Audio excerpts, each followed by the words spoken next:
That's right. I finally got out and saw Spider-Man No Way Home. And first things first, right off the top, yeah, it's definitely not #1 movie of the year.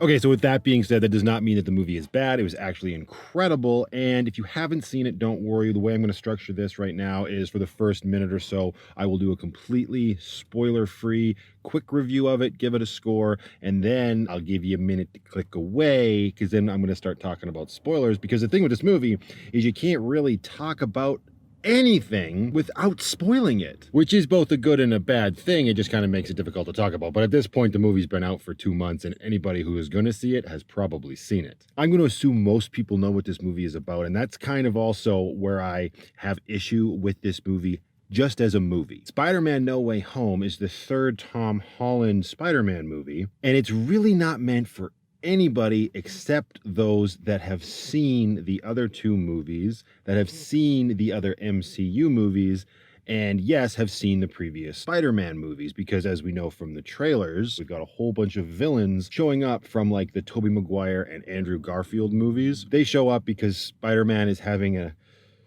he's feeling real guilty because everybody knows he's Spider-Man now. This movie picks up minutes after I think it was the halfway credit scene from Far From Home, where Mysterio revealed Spider-Man's identity to the world, and he was out there and he was freaking out. So this movie starts, bam, right there. There's no gap at all. So right there, that kind of says, well, you need to have seen the last movie. But how many people are going to be watching this movie that haven't seen it? So I guess I got to cut it a little slack that way. But that's where my issue comes in with this movie. It was so much fun.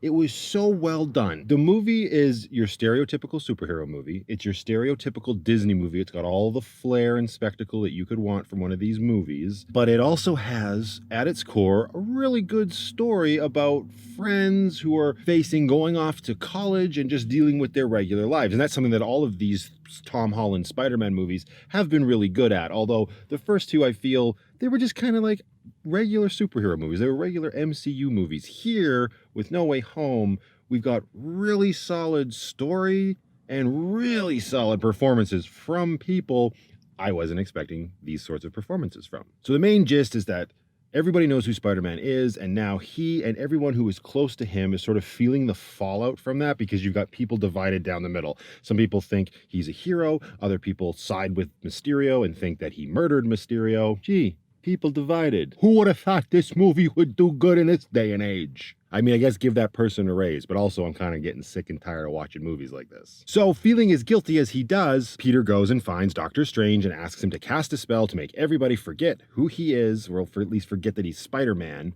And Strange agrees to do that. I guess we wouldn't have a movie if he didn't. But it does seem a little irresponsible of the Sorcerer Supreme, who apparently isn't the Sorcerer Supreme anymore because he was gone for 5 years. Anyway, he agrees to do the spell. Peter distracts him during the spell explodes and a whole bunch of bad stuff happens, and then a whole bunch of villains from other Spider-Man universes start coming in, and Peter's gotta team up with his buddies to go wrangle them all down. It's kind of like a fetch quest to get these villains that are just now out and about. And you know what? That alone is a great movie, and it was super fun to see people like Alfred Molina back, to see Jamie Foxx back as Dr. Octopus and as Electro, amongst a whole bunch of others. The problem is that I have with that is it was all in the trailer. And the first thing I thought during the bridge sequence when Doc Ock shows up is how much cooler this would have been and how much more of an impact it would have had on my movie-going experience if I hadn't known that was coming. Now, I get it. They got to market it. They got to put butts in seats. But like I said, this is a movie absolutely made for fans of the previous movies. So I feel like if they had hired someone a little smarter that could have put a trailer together in a little tighter way, we probably could have had a pretty decent trailer with just showing Spider-Man and Doctor Strange and MJ and Ned doing whatever, and we could have left the fact that Doc Ock from Tobey Maguire's movies is in this movie, and it would have been a better moment when watching the movie. But whatever, it's done. It is what it is. That's my only nitpick on that. The movie is super fun, like I said, and it has got a very solid story that I can't really talk about too much without spoiling it. So, Spider-Man No Way Home, I do give a very solid 9 out of 10. I have my reasons for why it is not a 10 out of 10 or even a 9.5, and I will get into that. Super enjoyable movie. I've always liked the Tom Holland movies. He's probably my favorite take on Spider-Man, and I am a huge Spider-Man fan. So with that being said, this is your spoiler warning. I'm going to start talking about the specifics of this movie because I think that's what a lot of people actually want to hear me talk about. I've had subscribers ask me, one in particular, that really wants me to talk about this movie, and I can't imagine he just wants me to glaze over certain things. So without further ado, if you're still here, I'm assuming you've seen the movie or you just don't care about spoilers. I have a lot of thoughts on this movie. I could probably talk about this for like a good 45 minutes. I'm not going to do that. I'm going to try and go through the movie chronologically with things that stuck out to me, things that I liked, and then the things that I didn't like. So right off the hop, the first spoiler, I loved seeing Matt Murdock back. I love seeing Charlie Cox back as Matt Murdock. There's a scene at the beginning where Peter Parker and his aunt need a lawyer, and we get Matt Murdock from the Daredevil Netflix series. That's super cool. We've now officially tied all of that in. I mean, if you've seen Hawkeye, this was cool. And I actually kind of had this spoiled for me going into the movie, but I didn't know the specifics of it. I thought it was like going to be Daredevil showing up in a post-credit scene. So it was kind of a pleasant surprise to see that no, it's just Matt Murdock in the opening of the bloody movie. But that was a cool little connection, and I liked that. Even though I knew it was going to happen, I didn't know the capacity it was going to happen in. And right up front here, what I'm going to say is I've never liked Marissa Tomei being cast as Aunt May. I love Marissa Tomei, but like I said, I am a huge Spider-Man fan, and I don't mean the movies. I mean the comic books. When I was growing up, Spider-Man was my superhero. He was the only comic books I really bought, so I was deeply invested in that story, and Aunt May has always, in the mainstream comic line, been portrayed as an elderly woman. So you cast Marissa Tomei, and now she's the hot aunt. It's just very weird and not Spider-Man-y world to me. That being said, she did a great job here, and the fact that she gets killed and delivers the "with great power comes great responsibility" line, I thought that was a perfect example of brilliant storytelling, how they flipped the Uncle Ben thing on its head. We've seen that. Hey, Stella. We've seen that in the Tobey Maguire movies. I think we saw Uncle Ben die in the Andrew Garfield ones. I can't remember. Either way, we've never seen Spider-Man's origin in the MCU because they just assume everybody knows it, and they're kind of correct. We do, because we've had plenty of Spider-Man movies. So I like that they did that with Aunt May, and they changed, like, the whole point of that scene of Spider-Man feeling responsible for Uncle Ben's death, they did in the same way here with Tom Holland's Spider-Man, and it was brilliant. Right, he still feels just as responsible because he was the one that decided, oh, I'm going to try to save these villains. I'm obviously assuming you've seen this movie because I'm not going scene by scene. At this point in the movie, we've got Doc Ock, we got Electro, we got Lizard, Green Goblin, and Sandman. Like, they're all here, right? We know that. And Peter's decided that he's going to try to save them. I love the fact that she worked at Feast, which I think, I mean, it might have been in the comics, but my first experience with Feast, the whole homeless shelter where they're feeding people and whatnot, and that's where Green Goblin shows up, well, Norman Osborn. That was in the Spider-Man video game on PS4. I remember that vividly. So I liked seeing that sort of incorporated into the movie. So yeah, I really enjoyed the way that they sent Aunt May off and gave Tom Holland's Spider-Man his sort of jumpstart into Spider-Man, which effectively makes all three of his MCU movies one really long origin story. We thought that we weren't going to have an origin story. No, it turns out the whole darn thing is one origin story. That was pretty cool. I didn't see that coming, and I definitely give them props for that. That was creative writing and executed very well. The whole villains and everybody coming back. All right, this is what I loved about it. Willem Dafoe. Brilliant. I always thought he was a great Norman Osborn, and I wasn't a big fan of the Tobey Maguire Spider-Man movies. I wasn't a fan of the Andrew Garfield ones either because, quite frankly, they didn't live up to my expectations coming from the comics. But Willem Dafoe as Norman Osborn was always great. What I hated was the fact that they put him in that stupid metal goblin costume. If you know the comics, he wore more like a Halloween goblin mask that his mouth moved. Well, that might be, I'm basing that more on like the 90s cartoon. Green Goblin was always Spider-Man's like Joker. He was his arch villain. So hiding Willem Dafoe's face behind that stupid metal mask that doesn't move, I never liked that. So the fact that they just said, now get it out of here, and he smashes it. And he smashes it not just because he's angry, but because he's torn. The Green Goblin and Norman Osborn have always been this mental battle within him. So I loved seeing, let's get rid of the frickin' mask and just let Willem Dafoe be the Green Goblin, because he's got that very unique face that's just, yeah, he screams creepy, and he can do that voice so well. So his performance was outstanding. I really enjoyed him coming back and getting what I felt was a second crack at this character, having, well, he did a decent job in the Tobey Maguire movie. Much better here. Keeping it talking about performances, I thought Zendaya, is it Zendaya or Zendaya? I don't know, whichever. I thought her take as, well, MJ, but Michelle Jones, I'm not even gonna, it's okay. It's all explained because of the multiverse and all that nonsense, so I won't harp on that nonsense too much. But her performance here, wow, mad props to her for sure, because her performances in the first two, was she even in Homecoming? I think she was, but yeah, because we found at the end of that movie that she was MJ. In Homecoming and Far From Home, I got no recollection of her. I thought she's just there. There's no standout. She's just kind of going through the paces. She was not a character that came across as very memorable to me, especially in the shadow of Tom Holland's performance as both Peter Parker and Spider-Man. But in No Way Home, she steps up and she is 100% memorable. She gives an incredible performance, and it's right off the hop, right as the movie starts, when she's in the street and Spider-Man jumps down to grab her because everybody's like, well, you know Spider-Man, you know him, you know Peter Parker, you're his girlfriend, this, that, and the other thing. And it's all like becoming overwhelming. And he just grabs her, and then they take off, and he starts swinging through the city, and it's all like really close camera, and she's hugging him. Just the way she delivers her lines, the comedic timing, I thought was perfect. And he stops on the bridge and just kind of forgets about her for like 2 seconds, and she's just standing on the big crossbeam on the bridge way up in there. She's like, oh, hello, hello. I don't know. It's just the way she delivered that and every other scene she's in. She really knocked it out of the park. I was super impressed with her performance. I didn't see that coming. Thoroughly enjoyed it. I mean, Alfred Molina and Thomas Hayden Church and Jamie Foxx and even, is it Rhys Ifans that plays the lizard or whatever? Those performances were all good. It was cool to see all of those guys come back. If you were a bigger fan than I was of those movies, it probably meant more to you. Like, as cool as I thought it was, as I mentioned at the beginning of this video, it would have been much cooler had we not known it was happening. But whatever. Moving on. And of course, it was like the worst kept secret in the world, at least on the internet.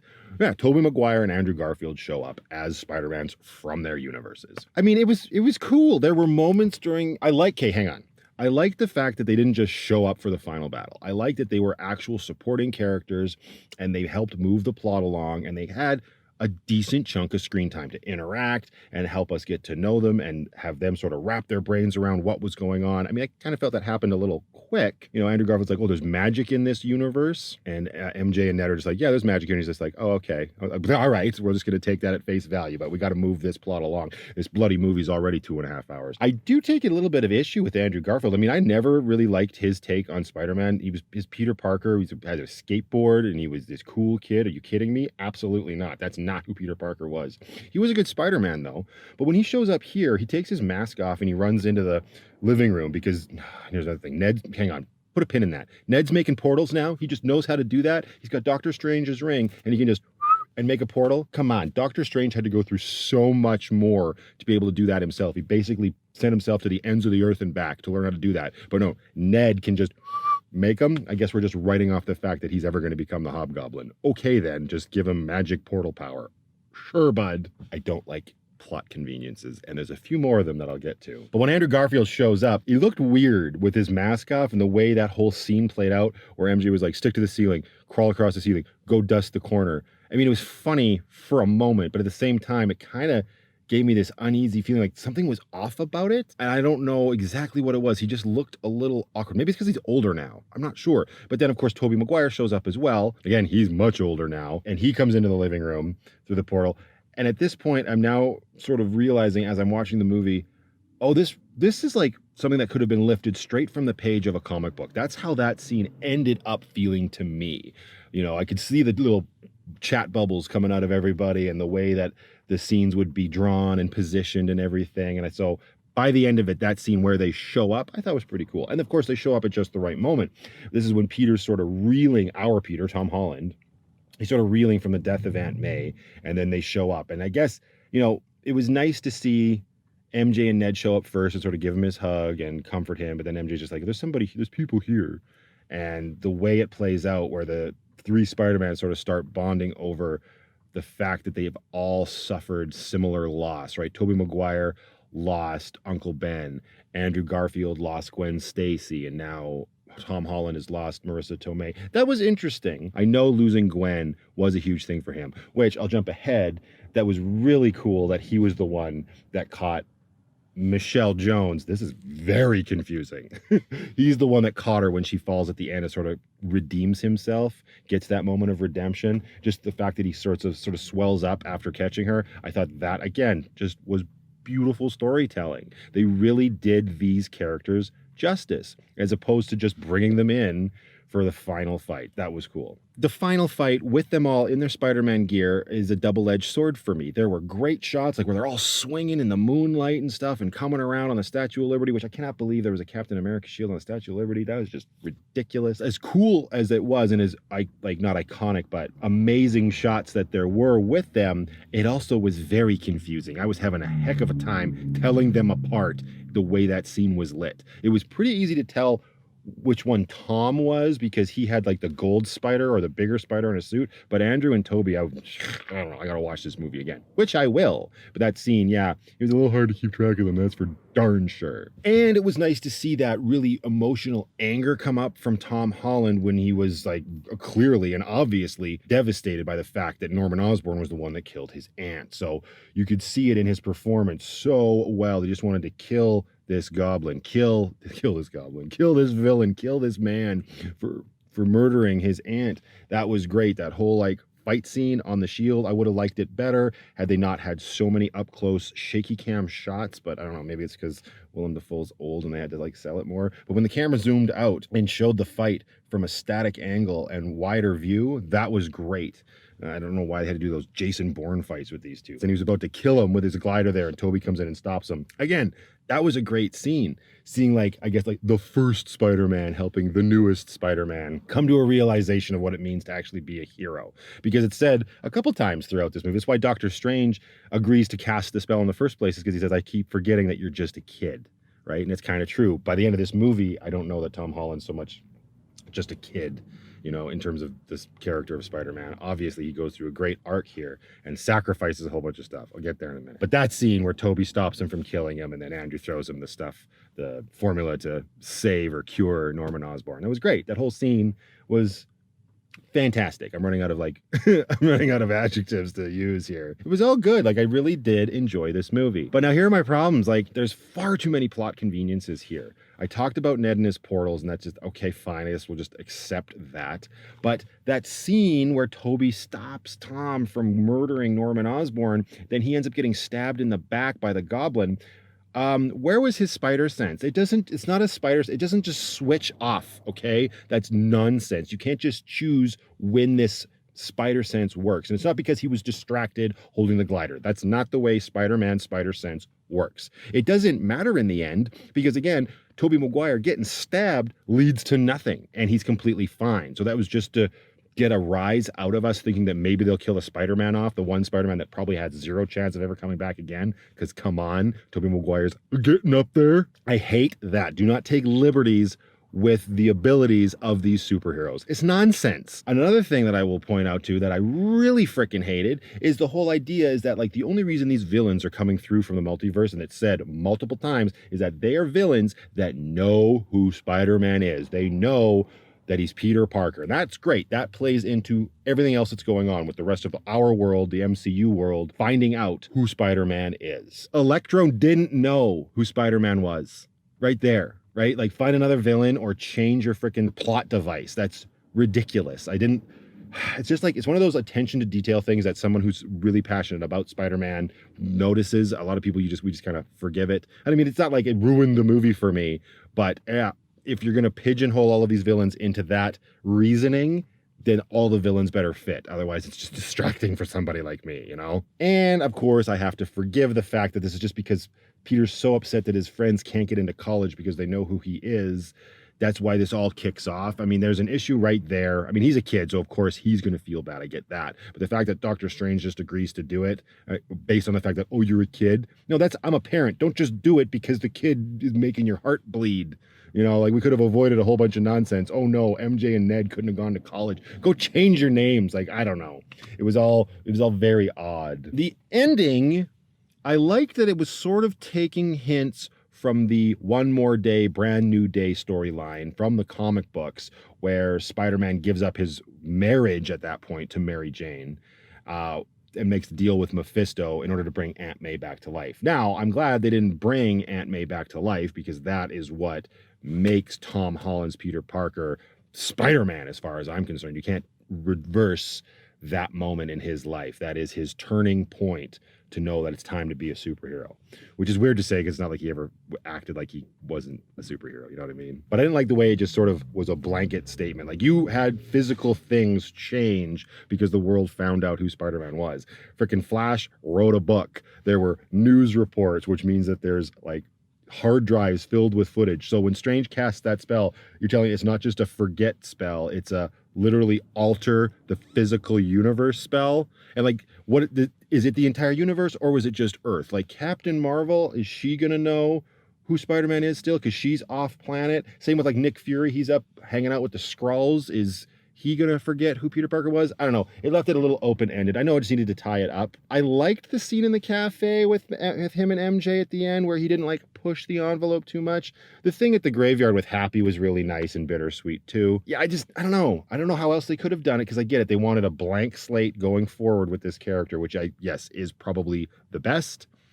But because I was so invested in his relationship with Mary Jane, Michelle Jones, maybe that's the whole point. I was feeling quite put off by it, but I don't know. I don't know how they could have made it better. It just left me feeling a little about the whole blank slate thing. But none of that is to say that this was a bad movie. I thoroughly enjoyed it. Had I seen it before I did my top 10 movies of the year, it probably would have ended up on my list, which is impressive because I don't really usually like giving that to superhero movies, because I do find them a lot these days to be cookie cutter. But Spider-Man No Way Home definitely set itself apart from the crowd. And like I said, great freaking time at the movies. So let me know what you guys thought about it in the comments below. I'm going to wrap this up. I can see I've been talking about it for 26 minutes. I hope I can cut that down just a little bit. Let me know, and I will see you all in the next one.